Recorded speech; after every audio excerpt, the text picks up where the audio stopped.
Picture this, it's 1645, and England is torn apart by civil war.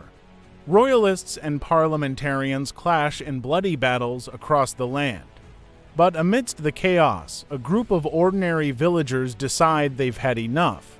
Armed with nothing but clubs and farming tools, they band together to protect their homes from both sides. Who were these mysterious rebels? Welcome to the untold story of the Clubmen, the forgotten heroes of the English Civil War. The Clubmen were a grassroots movement that emerged in the rural areas of England during the tumultuous years of the Civil War.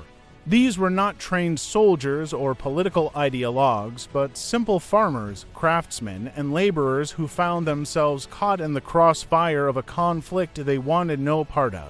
As the war raged on, both royalist and parliamentary forces began to treat the countryside as their personal larder, pillaging villages for food and supplies. The common folk, already struggling to survive, faced starvation and ruin. It was in this desperate situation that the Clubmen were born. Taking their name from the crude weapons they wielded, the Clubmen organized themselves into local militias. Their goal was simple: to defend their homes, families, and livelihoods from the depredations of any army that came their way, regardless of which side it fought for. The Clubmen's motto, "If you offer to plunder or take our cattle, be assured we will bid you battle," perfectly encapsulated their defiant spirit. They were not interested in the grand political debates of the day or in choosing sides in the war. Their loyalty was to their communities and their way of life. At first, the Clubmen's activities were limited to small-scale resistance against foraging parties and stragglers. But as their numbers grew and their organization improved, they began to pose a serious challenge to both royalist and parliamentary forces. In some areas, the Clubmen managed to create neutral zones where neither army was welcome. They set up checkpoints, patrolled roads, and even engaged in pitched battles with professional soldiers. Their knowledge of the local terrain and their sheer determination often gave them an edge over their better-equipped opponents. One of the most famous Clubmen confrontations took place in Dorset in 1645. A group of several thousand Clubmen gathered on Hambledon Hill to resist the advance of parliamentary forces under the command of Oliver Cromwell himself. Despite being vastly outmatched in terms of weaponry and training, the Clubmen held their ground for hours before finally being dispersed. The Clubmen movement spread across much of southern and western England, with particularly strong presence in counties like Wiltshire, Dorset, and Somerset. Each local group had its own leaders and methods, but they were united in their desire to protect their communities from the ravages of war. However, the Clubmen's neutrality was not always respected or understood by the warring parties.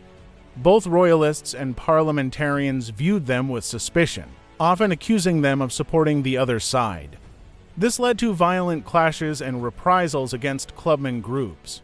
As the war progressed and the parliamentary forces gained the upper hand, the Clubmen found themselves increasingly at odds with Cromwell's new model army. The professional soldiers saw the Clubmen as a nuisance at best and a threat to their authority at worst. By 1646, with the royalist cause all but defeated, the Clubmen movement began to lose momentum.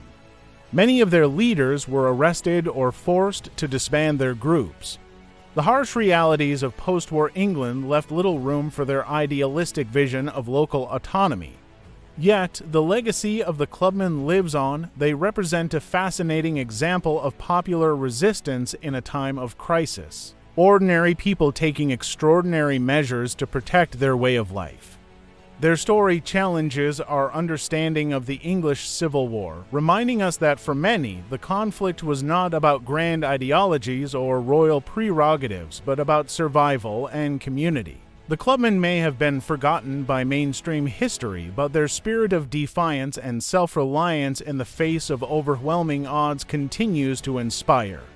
In a world where ordinary people often feel powerless against larger forces, the tale of the Clubmen serves as a reminder that sometimes, armed with nothing more than determination and a few crude weapons, communities can stand up and make their voices heard.